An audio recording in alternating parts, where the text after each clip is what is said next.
Karenanya tatkala berbicara dengan suami, pilihlah kata-kata yang indah, yang menjengkelkan jika seorang wanita berbicara dengan suaminya tanpa ada penghormatan, ngomong dengan seenaknya. Namun begitu menerima telepon kemudian berbicara dengan temannya, masya Allah begitu halusnya. Ya, iya gimana bu, gimana kabarnya begitu. Iya kamu selama suaminya kasar, tapi sama temannya lembut sekali. Ini perkara yang disebut dalam bahasa Indonesia kurang ajar, apa namanya? Seperti nggak boleh seperti ini. Harusnya dia lebih lembut kepada suaminya daripada teman-temannya. Harusnya seorang wanita lebih lembut kepada suaminya daripada teman-temannya. Bukan dia tatkala pada suaminya katanya kasar tidak dia pikirkan entah suaminya ngambek atau tidak. Namun kalau sudah terima telepon sama teman-temannya, ya, atau kemudian apa namanya chattingan dengan teman-temannya, atau lagi bebean sama teman-temannya, atau whatsappan sama teman-temannya, masya Allah ketawa ketiwi dengan kata-kata yang indah. Ya, bukan kalau dia whatsappan dia memilih kata-kata yang indah karena ingin dia kirimkan kepada apa teman-temannya anggota grup. Jadi dia ingin bikin apa namanya status dengan kata-kata yang indah. Namun tatkala berbicara dengan suami tidak dia pikirkan kata-kata indah tersebut. Ini adalah kesalahan. Ya. Berusaha merangkai kata-kata indah untuk suami berpahala di sisi Allah Subhanahu wa Ta'ala. Kemudian di antara perkara yang menyenangkan hati suami, yaitu seorang istri tidak menyuruh suaminya untuk mengerjakan pekerjaan-pekerjaan wanita. Memang benar dalam hadis Nabi SAW, kana fi mihlati ahlihi. Rasulullah SAW terkadang membantu istrinya, membantu pekerjaan rumah tangga istrinya. Ini benar Rasulullah SAW mengerjakan hal demikian. Namun, ya bukanlah kita memerintahkan suami. Kalau menganjurkan suami atau memberi isyarat kepada suami sesekali membantu tidak jadi masalah. Akan tapi menjadi masalah tatkala sudah menjadi kebiasaan istri menyuruh suami mengerjakan pekerjaan-pekerjaan wanita. Akhirnya suruh mandikan anak, suruh nyuci piring. Tatkala dia berhasil menyuruh suaminya cuci piring, maka besok-besok terus lagi suaminya yang cuci piring. Padahal sesekali suaminya ingin bantu meringankan beban istrinya, dia pun mencuci piring. Tapi tatkala istrinya melihat, oh suami saya baik sekali ya, kesempatan, akhirnya disuruh nyuci piring terus. Bukan cuma nyuci piring, akhirnya suruh nyebok anak juga. Nah ini nggak benar seperti ini. Terus istrinya ngapain? Lagi chattingan ketawa ketiwi ya. Lagi Facebookan, lagi WhatsAppan. Ya. Waktunya habis untuk WhatsApp, waktunya habis untuk BlackBerryan, ngaji nggak pernah, baca Quran nggak pernah, murojaahnya murojaah WhatsAppan terus. Waktunya cebok, capek, letih. Ya. Letih apain? Letih WhatsAppan. Karena ibu-ibu ya, ini keluhan dari sebagian suami seperti ini. Istri-istri mereka sibuk dengan WhatsAppan sehingga lalai bahkan tidak pernah menyentuh Al-Quran. Kalau membaca Al-Quran bingung, Al-Quran simpan di mana Al-Quran ya? Nyari dulu. Subhanallah. Kalau HP tiap hari tidur bersama HP. Ting ting ting ting langsung siap 24 jam. Bahkan bisa jadi bangun tengah malam tatkala bunyi teng tong. Bangun, benar. Penasaran lihat ada apa ya? Oleh karena ibu yang dirahmati Allah Subhanahu wa Ta'ala, ya, jangan sampai memerintahkan suami untuk mengerjakan pekerjaan wanita. Ya, kalau sesekali saya rasa suami paham, ya, tatkala istri lagi letih, jadi suami paham, mungkin tidak disuruh dia akan mengerjakan sendiri. Melihat istrinya lagi sakit, kemudian piring sudah bertumpuk, dia akan menyuci piring itu sendiri. Tetapi kalau menjadi kebiasaan istri nyuruh suami, dan ini kadang-kadang seperti itu. Tatkala istri dapat suami yang soleh, yang taat kepada istri, ini kesempatan untuk ngerjain suami. Ada suami yang subhanallah saya lihat seperti itu, luar biasa taatnya pada istrinya. Kesempatan istrinya apa? Dia yang nyuci piring, dia yang ini, dia yang anu, subhanallah. Ya. Padahal ar-rijal qawwamuna 'alan nisa. Ya, para lelaki adalah pemimpin para wanita. Kemudian di antara perkara yang diperintahkan oleh syariat, jadi ini kembali kepada ketundukan kepada suami, yaitu para istri tatkala ingin keluar rumah, dia tidak keluar rumah kecuali minta izin dari suaminya. Terutama keluar rumah yang membutuhkan waktu yang lama. Kalau sekedar hanya pergi ke kios tidak perlu izin, tidak jadi masalah. Tidak perlu setiap saat saya mau ke kios beli apa, beli sabun, ya sudah keluar aja, nggak usah minta izin. Kalau hanya sekedar beli apa, sabun, beli odol, tapi kalau keluar butuh waktu 1 jam, 2 jam, ini harus minta izin. Harus minta izin. Ini suaminya kalau pulang ke rumah nggak dapat istrinya, ya dia jengkel, istri saya kemana? Oleh karenanya seorang istri tidaklah keluar dari rumahnya kecuali minta izin. Dan ini luar biasa, betapa bahagia seorang suami tatkala istrinya minta izin. Kenapa? Dia tahu istrinya taat kepada dia. Bahkan tatkala suami sedang bersafar, istrinya dari jauh mengatakan, telepon, "Mas, saya mau keluar sebentar, boleh enggak?" Dia akan membolehkan tentunya dengan senang hati, dan dia akan bahagia. Ternyata istri saya begitu solehah, sehingga tatkala ada wanita yang menggoda, dia tidak tertarik. Ya, dia bilang, "Aduh, saya enggak tega meninggalkan apa? Istri saya." Tapi kalau istrinya kurang ajar, maka dia berusaha mencari yang lain.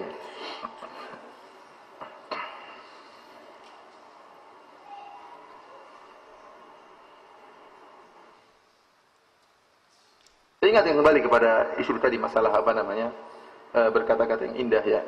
Suami meskipun dengan penuh kesibukan, tatkala kerja di siang hari, tatkala pulang ke rumah dia butuh perhatian. Bukan cuma istri yang butuh apa? Perhatian. Suami juga butuh perhatian. Dia terkadang butuh teman ngobrol. Terkadang istri harus pintar cari sela-sela untuk mengambil hati suaminya. Misalnya mengatakan, "Mas, gimana hari ini?" Ya. Dan perhatian itu sangat penting. Perhatian itu sangat penting. Suami juga ingin diperhatikan. Suami ingin diperhatikan oleh istrinya. Ya. Tanya bagaimana kondisi kerjaan hari ini. Kalau suaminya lagi tidak ingin ditanggapi, tentu akan ketahuan. Oh, suami saya tidak ingin tanggapi. Sudah, nggak usah ngomong masalah kerjaan. Tapi kalau suaminya kemudian mengeluh, "Aduh, kurang tadi saya begini." Nah, ini butuh ada nasihat dari istrinya. Berarti dia lagi ingin ngobrol. Maka sang istri harus menunjukkan perhatian kepada suaminya. Ya. Dan saya katakan tadi masalah ya sarana-sarana komunikasi yang modern sekarang ini seperti WhatsApp, kemudian BlackBerry dan yang lainnya ini terkadang membawa manfaat, terkadang membawa musibah. Ya, musibah ini akhirnya suami tidak diperhatikan, bahkan bukan cuma suami, anak-anak pun lalai tidak diperhatikan. Kenapa? Sang istri sibuk ya, apalagi grupnya sampai 30 grup ya. Gimana? Oleh karenanya saya termasuk orang yang pernah punya BB, dan karena saya dihadiahi BB untuk bisa dakwah, namun saya terlalu banyak tang, akhirnya saya pun berikan kepada orang lain. Sekarang ternyata BB bisa masuk di iPhone dan juga bisa masuk di Android. Akhirnya saya pun menginstal BB tapi anggotanya cuma terbatas. Saya, istri dan 100 orang saja, cuma bertiga. Yang lain tidak boleh masuk. Karena kalau kita tidak menutup pintu tersebut, kita akan tersibukkan. Tidak mungkin tidak tersibukkan. Namanya manusia punya sikap penasaran. Kalau antum punya 30 grup, antum tidak mungkin apa? Tidak mungkin diam-diam saja, nanti bukanya jam 10 malam mau tidur. Tidak mungkin. Selama dia nyala, ini nyala-nyala ini apa ini? Ini nyala-nyala rekam ya. Nyala itu pasti kita penasaran. Dan ingin lihat, dan akhirnya buka. WhatsApp saya pun saya rubah dengan nomor Malaysia, biar orang tidak bisa WhatsApp sama saya. Kira akhirnya waktu saya terbuang, dan mustahil saya tidak membuang waktu, pasti terbuang waktunya. WhatsApp waktu terbuang, belajar tidak bisa, kapan membaca Quran, kapan mau zikir, kapan mengurus istri, kapan mengurus anak-anak. Dan ternyata waktu untuk ngurusi BB ini bukan waktu yang sedikit, banyak waktunya. Oleh karena ikhwan, jangan jadikan BB itu sebagai sarana menjauhkan antum dari Allah Subhanahu wa taala. Tapi jadikan BB, WhatsApp dan itu sarana untuk mendekatkan diri kepada Allah, sarana untuk bersilaturahmi, sarana untuk ziarah dengan ikhwan. Tapi kalau terus-terusan punya grup, ketawa ke TV, terus nggak berhenti-berhenti, ini apa faedahnya? Pahala juga nggak dapat, akhirnya waktu terbuang. Waktu yang harusnya untuk istri jadi terbuang, waktu yang harusnya untuk suami jadi terbuang. Perhatian sama istri kurang, perhatian sama suami juga kurang, apalagi sama anak-anak. Apalagi kalau istrinya punya BB, suaminya punya BB, anaknya juga punya BB. Waduh. Dia tidak mau diperhatikan sama bapak dan ibunya. Kenapa? Lagi sibuk dengan BlackBerry. Ini musibah, tapi ya oleh seorang harus menimbang-nimbang waktu-waktu agar bisa bermanfaat. Kemudian di antara perkara yang harus diperhatikan oleh istri agar bisa memikat suaminya, perhatikan masalah ya waktu istirahat suami dan juga waktu makan suami. Ya, suami itu kalau lagi lapar ya berusaha jangan sampai suami kelaparan. Ya, kalau suami sudah lapar biasanya suka muring-muring, ya, macam-macam akhirnya. Kemudian juga kalau suami waktu istirahatnya terganggu, ini istirahatnya tidak beres, maka akan berdampak pada sikap dia terhadap istrinya. Oleh karenanya waktunya suami istirahat, kalau suami sudah pulang dari kerja, Jangan disibukkan dengan yang lain. Dia sudah lagi penat, lagi capek, usahakan dia makan kenyang, suruh tidur. Kalau sudah tidur silakan WhatsAppan, nggak jadi masalah. Tunggu sampai dia bangun lagi. Ya. Atau dilayani, pokoknya dia waktu istirahat jangan terganggu, waktu makannya jangan terganggu. Tapi kalau seorang istri tidak pernah perhatian masalah masakan, masakannya asal-asalan, nggak enak, ya. Dia beli jajan sana sini, akhirnya apa? Istrinya gemuk, suaminya kurus. Ini dicurigai seperti ini. Istrinya gemuk, ya, makan semuanya enak-enak, suaminya kurus, kasihan. Ini berarti tidak diperhatikan masalah apa? Makanan suaminya, tidak subur suaminya. Seperti ini. Nah, kalau sama-sama gemuk nggak jadi masalah. Atau sama-sama kurus ya berarti senasib sepenanggungan. Tapi kalau istrinya gemuk, suaminya kurus, ini perlu dicurigai. Tidak perhatian sama suaminya. Ya. Oleh karenanya masalah makan dan jangan sampai suami kelaparan. Ya. Oleh karenanya kalau pagi-pagi suami lagi sibuk, tawarin, Mas, mau sarapan apa Mas? Ya. Tawarin sebelum dia apa? Minta makan. Nanti jam-jam 8 lah saya baru sarapan. Ya, siapin sebelum itu. Jangan sampai mana masakan nyari-nyari. Wah ini, tatkala nyari-nyari makan tidak tersedia sementara harus pergi ke kantor, itu dia akan jengkel. Di jalan nesu-nesu, di mobil, naik mobil apa? Marah. Kenapa istrinya tidak siap? Lagi-lagi kenapa? Karena sibuk WhatsAppan. Sibuk BlackBerry-an. Apalagi pulang dari kantor, makanan harus tersedia. Jangan sampai tertunda. Ya. Sehingga saya ingatkan kepada ibu-ibu, ya, masalah makanan. Jangan sampai seorang suami ya kelaparan gara-gara mencari makan yang tidak tersedia, dan juga istirahatnya harus terjaga. Dia harus tidur waktu yang cukup sehingga bisa menjalankan aktivitasnya dengan baik. Kemudian di antara perkara yang perlu diperhatikan yaitu wanita berusaha melayani keluarga suaminya. Dan ini sering yang menjadikan sang suami cinta kepada istrinya. Tatkala dia dapati istrinya perhatian sama ibunya, tatkala dia dapati istrinya sayang sama ibunya, perhatian sama bapaknya, ya. Bahkan memberi ide suami, sayang belikan hadiah buat ibu, ya. Tatkala suaminya mendapati istrinya seperti ini, dia akan sayang sama ibunya, dan manfaatnya banyak. Tatkala ibu mertua merasa disayang sama istrinya, sama menantunya, tatkala suaminya mau poligami pasti ditentang oleh siapa? Kerjasama. Kata, kamu istrimu soleha, sering perhatian sama ibu, kamu cari istri lain lagi.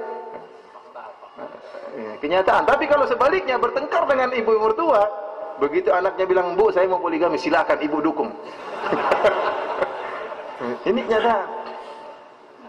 Oleh karena kapan seorang suami merasa istrinya perhatian sama ayah dan ibunya, ya, maka dia akan lebih sayang kepada istrinya.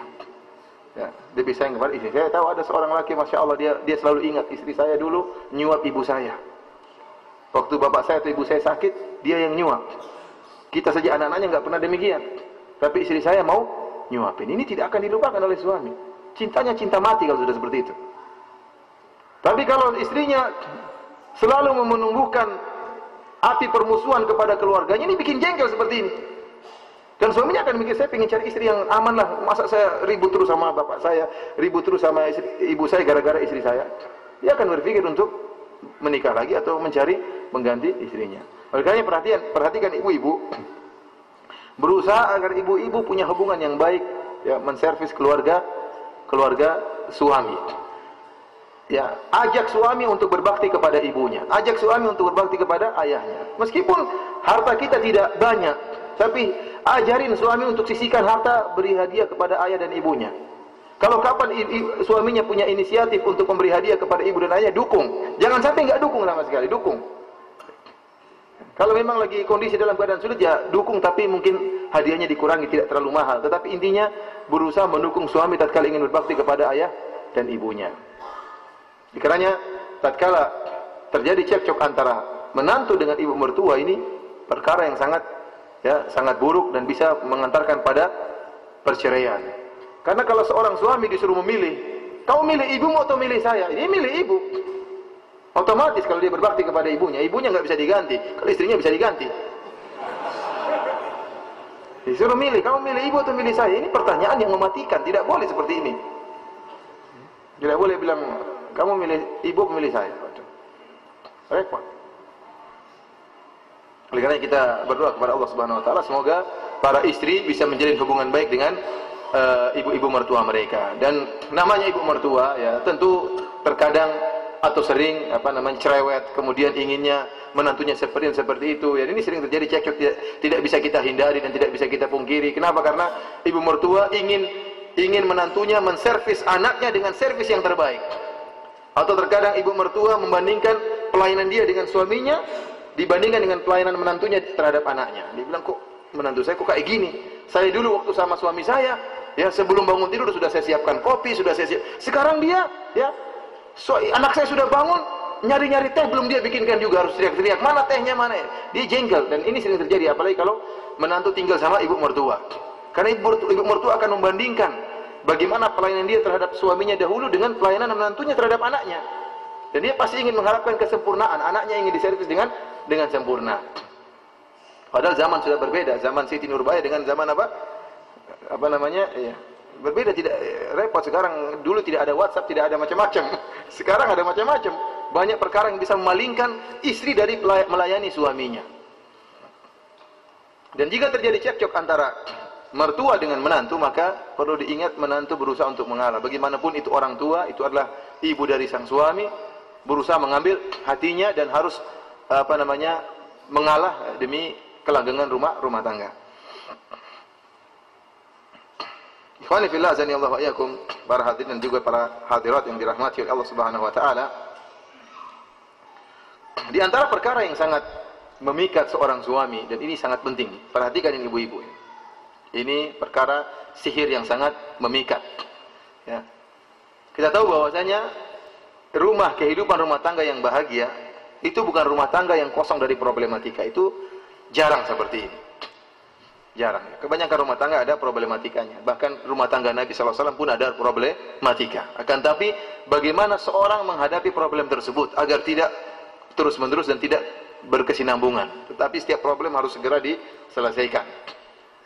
Dan terkadang problem tersebut terjadi karena kesalahan suami. Terkadang karena kesalahan istri, terkadang kesalahan yang musyarak, sama-sama salah. Dan saya ingatkan kepada istri, jika kesalahan tersebut karena istri, maka segera minta maaf. Jangan menunda maaf. Minta maaf kepada suami. Dan seorang lelaki sangat senang jika istrinya bersalah terus segera minta maaf. Oleh karenanya, dalam satu hadis, perhatikan hadis ini, Rasulullah SAW mengabarkan ya kepada para sahabat, nisa'ukum ya, ala ukhbirukum bi nisa'ikum min ahlil jannah. Maukah aku kabarkan kepada kalian tentang para wanita penghuni surga? Rasulullah SAW sedang berbicara tentang para wanita penghuni surga. Maka kata Rasulullah SAW, al-wadudul walud al-a'ud, itu wanita yang penyayang kepada suaminya, ya, sayang kepada suaminya, perhatian kepada suaminya. Al-walud, yang subur, mudah memiliki anak, yang namanya laki-laki sedang punya anak yang banyak. Al-a'ud, yang segera kembali. Al-a'udu ala zawjiha, yang segera kembali kepada suaminya. Allati idza ghadiba ja'at hatta tad'a yadaha fi yadi, yang tatkala suaminya marah, maka sang istri segera kembali kepada suaminya, kemudian meletakkan tangannya di atas tangan suaminya. Kemudian wanita tersebut berkata, la adzuqu ghamdan hatta tarda, wahai suamiku, aku tidak bisa tidur sampai kau maafkan aku. Ya. Rasulullah SAW tidak hanya menyebutkan bahwasanya wanita penghuni surga adalah wanita yang segera minta maaf, tidak. Bahkan Rasulullah SAW menyebutkan cara minta maafnya. Ini menunjukkan bukan hanya sekedar minta maaf. Ya sudah, kalau gitu saya salah. Ini bukan minta maaf namanya. Kamu yang salah, saya yang salah. Ya sudah, saya yang salah. Terus mau apa? Ini bukan minta maaf. Namanya nantang seperti. Rasulullah SAW tidak menyebutkan tentang minta maafnya, tapi Rasulullah SAW menyebut tentang cara minta maaf. Wanita ini segera datang ke suaminya, kemudian megang tangannya, kemudian mengatakan, wahai suamiku, saya tidak bisa tidur sampai kau ridho kepadaku. Lelaki kalau diginikan sama istri, langsung pelak, langsung peluk, langsung cinta. Tadinya mungkin marah, ngambek, sudah mau cari istri lagi, sekalian dua saya. Begitu soal istrinya kayak tadi, langsung dia lupakan. Benar ini. Kalau nggak percaya tanya saya. Semoga Allah menjaga istri saya yang soleha.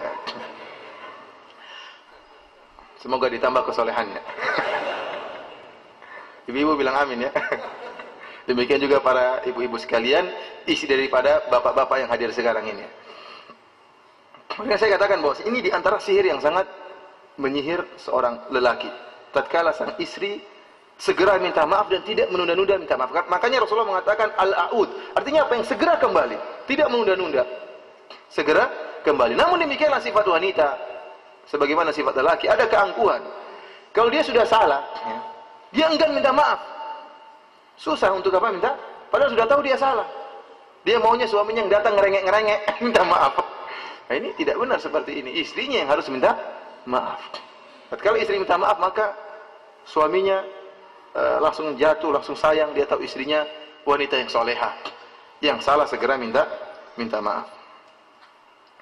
Oleh karenanya, wanita yang seperti ini jarang. Saya mengatakan demikian para ulama. Al-Munawi, salah seorang ulama dari mazhab Syafi'iyah, dalam kitabnya Faidul Qadir, tatkala menyarah hadis ini, menjelaskan tentang hadis ini, al-aud, wanita yang senantiasa kembali, jika dia berbuat salah, suaminya marah, maka dia segera memegang tangannya, kemudian mengatakan, suamiku, saya tidak bisa tidur sampai kau ridho kepadaku. Kata Al-Munawi rahimahullah, "Faman ittasafat bihadhil awsaf minhunna fahiya khaliqatun bikauniha min ahlil jannah." Barang siapa dari kalangan wanita yang memiliki sifat-sifat seperti ini, maka dia terciptakan untuk penghuni surga. Ya. Wanita tadi apa? Penyayang, subur, dan apa? Segera kembali tatkala bersalah. Ini wanita seperti ini memang penghuni surga. Wa qallama nara fihinna man hadhihi sifatuha. Fal mar'atu shalihatu kal ghurabil a'sam. Kata Al-Munawi, dan sungguh sedikit kami melihat para wanita yang seperti ini modelnya. Dan wanita yang salehah seperti gagak yang berwarna putih tadi, yang paruhnya putih dan kakinya putih, dibandingkan dengan jumlah gagak yang begitu banyak yang hitam semua.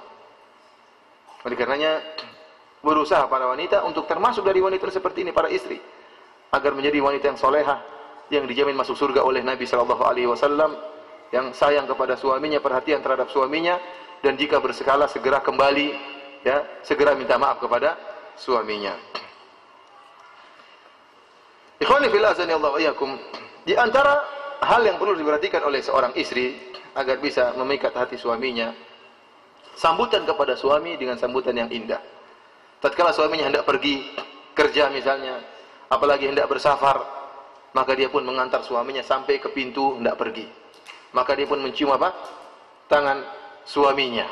Nah, ini perkara adat, perkara adat. Dan ini kembali kepada adat tradisi masyarakat kita. Tradisi masyarakat kita menunjukkan kalau istri mencium tangan suami, ya, atau lebih daripada itu ciuman-ciuman yang lainnya, ini menunjukkan kasih sayang. Minimal apa? Mencium apa? Mencium tangan. Ya. Tangan ini mencium tangan merupakan menunjuk rasa penghormatan kepada suami. Tatkala suaminya tidak pergi, demikian juga tatkala suaminya pulang, sambut suaminya. Ya. Dicium tangannya kalau bisa dibukakan sepatunya, dibukakan kaos kakinya sebelum membukakan bajunya. Artinya apa? Pelayanan kepada suami. Suami akan bahagia. Karena kita tahu, ibu-ibu perlu ketahui, ini rahasia tapi harus diketahui. Ya. Artinya para suami, mereka menikah, pikiran mereka bukan hanya masalah hubungan ranjang, bukan. Mereka ingin ketenangan, mereka ingin pelayanan, mereka ingin senyum dari apa? Istri mereka. Masalah ranjang ya kan dilaksanakan, tapi bukan itu nomor satu. Yang paling pertama adalah bagaimana dia merasa ketentraman tatkala sampai di rumah. Kalau sampai di rumah dia menemukan ketenangan, istrinya menyambut dengan senyum. Begitu masuk pintu, assalamualaikum, Pak, ini tagihan listrik belum dibayar. Wah, ini bisa stres dia. Itu belakangan nanti akan ditagih juga, tapi bukan begitu caranya menyambut apa? Suami. Layani dulu ya, bukakan kaos kakinya, bukakan sepatunya, cium tangannya, suruh makan dahulu, disuapin kalau perlu. Ini nikmat seperti suami, bangga punya istri seperti ini. Dan wanita seperti ini jarang, langka ya. Tapi ada. Oleh karenanya berusahalah menjadi wanita langka seperti ini. Seperti tadi apa? Ghurabil a'sam. Seperti burung gagak yang kakinya putih, paruhnya putih, yang jarang kelihatan di antara burung gagak yang hitam seluruhnya. Kalau ingin jadi wanita biasa-biasa, ya apa istimewanya? Namun seperti kata Al-Munawi tadi, wanita seperti ini jarang, langka. Akan tapi ada. Kemudian perkara berikutnya, para hadirin dan hadirat yang dirahmati oleh Allah Subhanahu wa taala, adanya kerjasama antara suami dan wanita, suami dan istrinya dalam rangka beribadah kepada Allah Subhanahu wa taala. Yakinlah bahwasanya tidak mungkin seorang bisa menarik hati suami, seorang wanita tidak mungkin menarik hati suami kecuali dengan izin Allah Subhanahu wa taala. Dan yang mengatur hati suami Allah Subhanahu wa taala. Allah mengatakan kun fayakun. Kapan Allah mengatakan kamu cinta mati sama istrimu, sudah. Suaminya akan cinta mati sama istrinya. Allah mengatakan lau anfaqta ma fil ardi jami'an ma allafta baina qulubihim walakinna Allah allafa bainahum. Wahai Muhammad, kata Allah Subhanahu wa taala, seandainya kau menginfakkan seluruh harta di atas muka bumi ini, kau tidak bisa menyatukan hati-hati mereka, kaum Ansar dan kaum Muhajirin. Walakin Allah tapi Allah yang menyatukan mereka.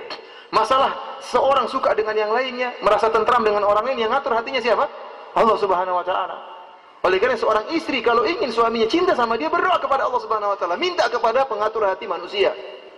Wahai Zat yang membolak-balikkan hati manusia, balikkanlah hati suamiku kepadaku. Jangan pindahkan hatinya kepada selain aku. Boleh, tapi nanti kalau saya sudah meninggal ya Allah.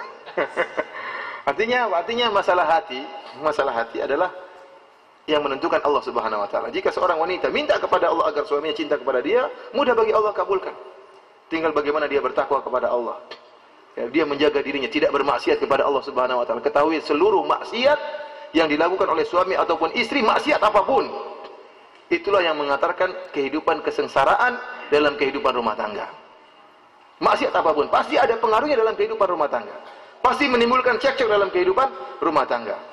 Akan menimbulkan kesengsaraan dalam hati suami dan istri. Namun kapan mereka berdua kerjasama dalam bertakwa kepada Allah Subhanahu wa taala, sama-sama mau pengajian, ayo Bu ikut pengajian, semangat istrinya, ayo Mas berangkat. Ayo Bu kita sekolahkan anak kita ya, di sekolah yang bagus, yang ada Islami, semangat dia bantu suaminya. Kerjasama, maka dari situlah akan tumbuh kebahagiaan dan kecintaan. Di antaranya kerjasama dalam sholat malam. Rasulullah SAW langsung tidak menyebutkan ibadah-ibadah yang lain. Rasulullah SAW menyebutkan tentang ibadah sholat malam, menunjukkan pentingnya sholat malam jika suami istri bisa kerjasama untuk sholat malam. Dalam satu hadis kata Rasulullah SAW, rahimallahu rajulan qama minal lail fasalla wa aiqadha imra'atahu fasallat. Semoga Allah merahmati seorang lelaki yang dia bangun di malam hari, kemudian dia sholat. Setelah dia sholat, dia bangunkan istrinya untuk sholat, maka istrinya pun sholat. Fa in abat nadaha fi wajhiha al-ma. Kalau istrinya dibangunkan tidak mau sholat, maka dia pun percikan air di wajah istrinya. Wa rahimallahu imra'atan qamat minal lail. Dan semoga Allah merahmati seorang wanita yang dia bangun malam kemudian sholat malam. Wa aiqazat zaujaha. Kemudian dia bangunkan suaminya, Mas, bangun Mas, sholat. Fa in aba nadhahat fi wajhihi al-ma. Kalau suaminya enggak mau bangun, dia percikan air di wajah suaminya. Dalam hadis yang lain, riwayat yang lain, kata Nabi sallallahu alaihi wasallam, "Idza aiqadha ar-rajulu ahlahu min al-lail fa shallaya aw shalla rak'ataini jami'an kutiba fi dzakirina wadz-dzakirat." Jika seorang lelaki bangun di malam hari, kemudian dia bangunkan istrinya, kemudian mereka berdua sholat berjamaah. Sholat, kata Rasulullah SAW, bahkan dalam hadis ini, sholat rak'ataini jami'an. Sholat 2 rakaat bareng-bareng. Cuma 2 rakaat tapi berkah. Rasulullah SAW tidak mengatakan kemudian mereka sholat 10 rakaat, 20 rakaat, enggak. Kata Rasulullah SAW, "Au sholat rak'ataini jami'an," atau mereka berdua sholat bareng 2 rakaat.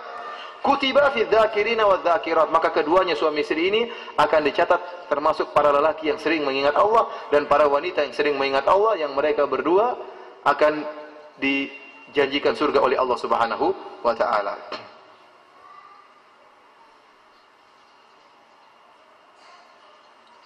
Dari sini kata para ulama, faedah dari hadis ini, bahwasanya tidak mengapa seorang suami sedikit memaksa agar istrinya sholat malam.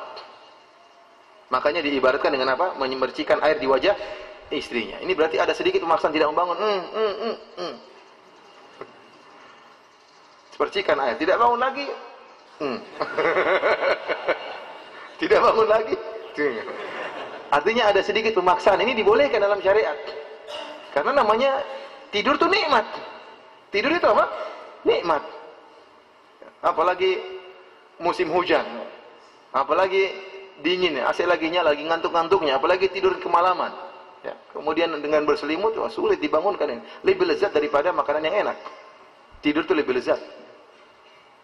Nah, tatkala suaminya mengajari istrinya, dirayu-rayu ya, dibangunkan, ayo sayangku, cintaku, manisku, apalagi yang kurang, belum bangun lagi.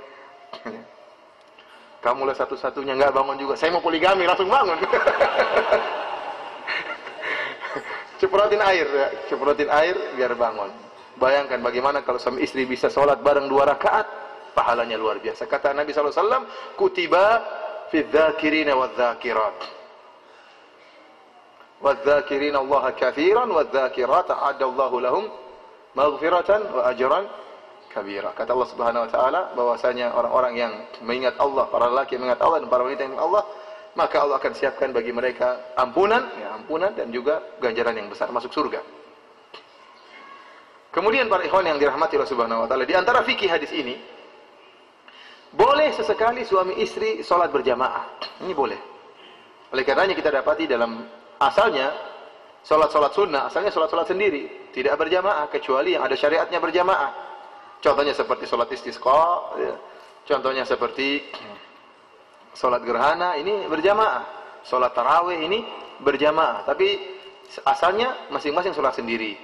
Seperti salat duha, salat sendiri, salat yang lainnya juga demikian, tahiyatul masjid juga tidak berjamaah. Adapun salat malam, maka kebanyakannya Rasulullah SAW salat sendiri. Bahkan di sini dalam sebagian hadis Rasulullah SAW, ya, tatkala selesai salat malam maka dia pun bangunkan Aisyah, kemudian Aisyah salat witir. Ya, kalau istri kita mungkin keletihan tidak mampu salat bersama kita 11 rakaat, maka bangunkan. Yang penting dia salat witir. Yang penting dia salat witir. Sebagaimana Rasulullah SAW pernah membangunkan Aisyah untuk salat apa? Witir. 3 rakaat atau 1 rakaat. Yang penting dia salat. Ya, diajari, dilatih untuk biasa salat malam. Dan kita dapatkan dalam riwayat bahwasanya Nabi SAW terkadang salat berjamaah dalam salat malam. Pernah salat di belakang bersama beliau seperti Ibnu Abbas dan juga seperti Hudzaifah, ya. Ada beberapa sahabat yang pernah salat bersama Nabi salat malam. Sampai ada sahabat yang pernah salat bersama Nabi, tahu-tahu dia salat malam, dia gabung bersama Nabi, dia sebelah kiri. Maka Nabi pun memutar dia untuk pindah ke sebelah kanan, dipindahin oleh Nabi SAW. Ada sahabat kalau tidak salah Hudzaifah, salat bersama Nabi SAW salat malam, ikut-ikutan. Jadi Rasulullah sudah berdiri, dia pun ikut. Ternyata Rasulullah SAW rakaat pertama baca surat Al-Baqarah. Begitu menjelang habis, sudah, oh alhamdulillah. Tahu-tahu Rasulullah sambung lagi surat An-Nisa. Dia sabar. Begitu sudah mau habis, kayaknya mau rokok, ternyata sambung lagi surat Ali Imran. Sampai dia mengatakan, hampir-hampir saya tinggalkan Nabi sholat sendiri. Karena lama banget. Lama banget. Ya ini ikut Nabi makanya. Itu qadarullah, ikut sholat bersama Nabi SAW. Bayangkan ya, dalam rakaat pertama sudah 1 rakaat 3 surat. Kalau istri kita diajak begitu, aduh.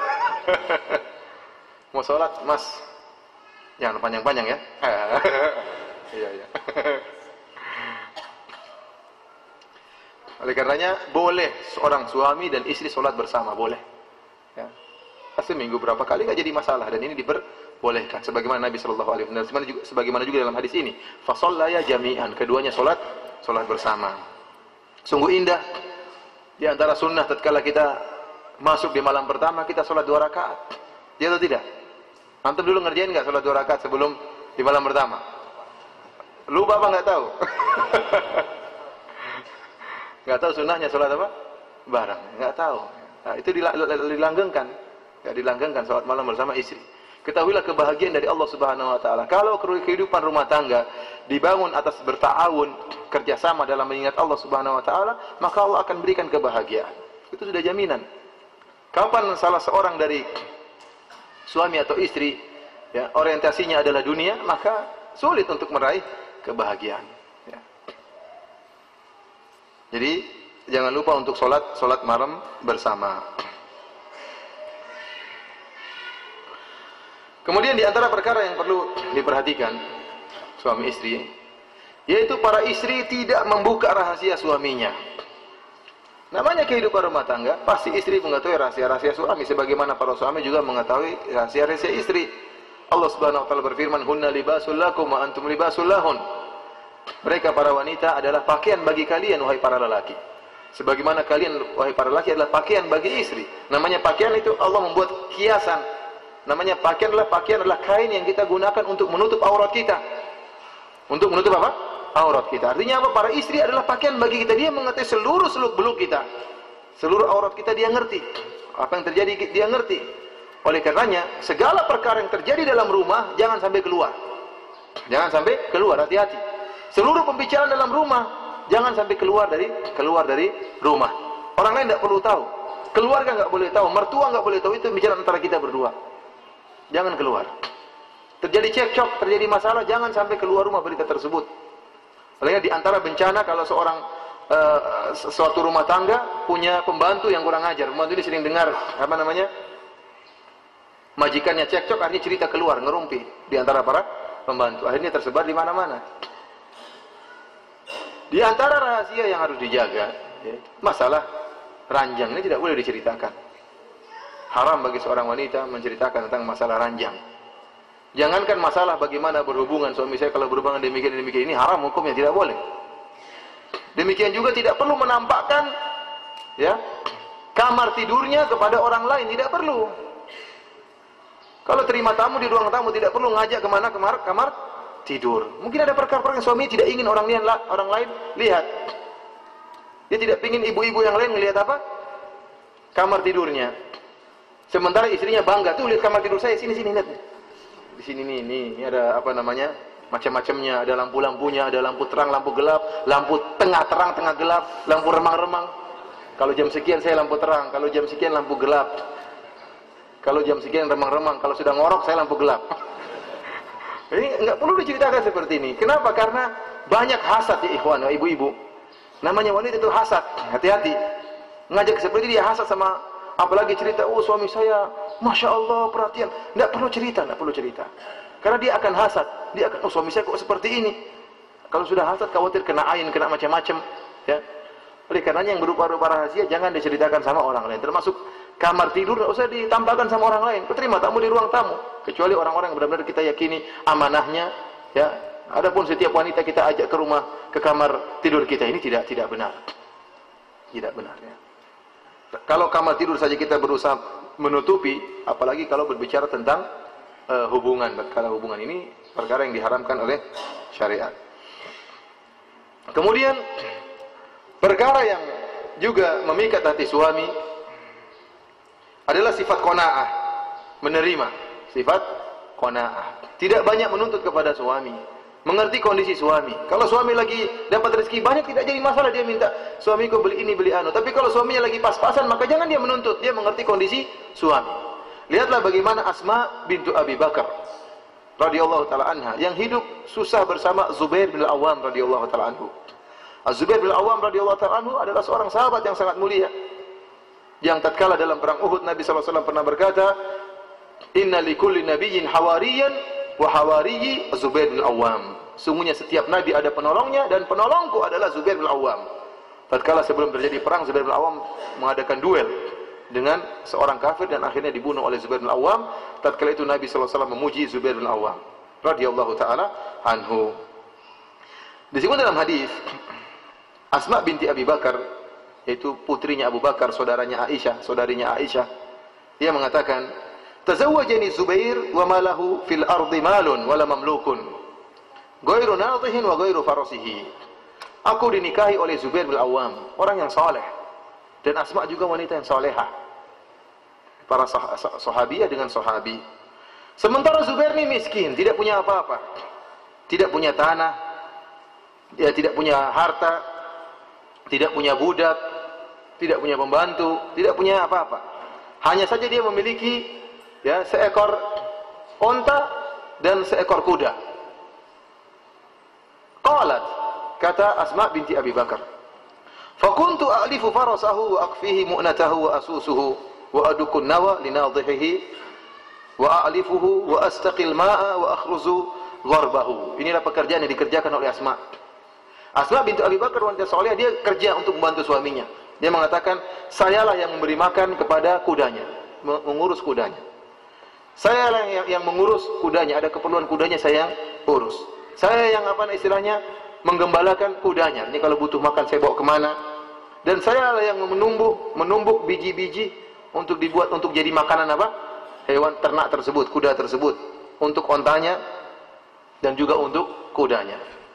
Dan saya yang mengambil air. Bahkan kata dia wa akhruzu gharbahu, bahkan saya yang membuat dalwa, ember. Jadi ember yang dulu terbuat dari kulit. Yang jahit siapa? Asma. Zubair sibuk, mungkin dia sedang berjihad, sedang apa ya. Artinya apa? Mereka hidup miskin, tidak ada yang mengerjakan kecuali Asma binti Abi Bakar, putrinya Abu Bakar. Wa ajinu wa lam akun uhsinu akhbisu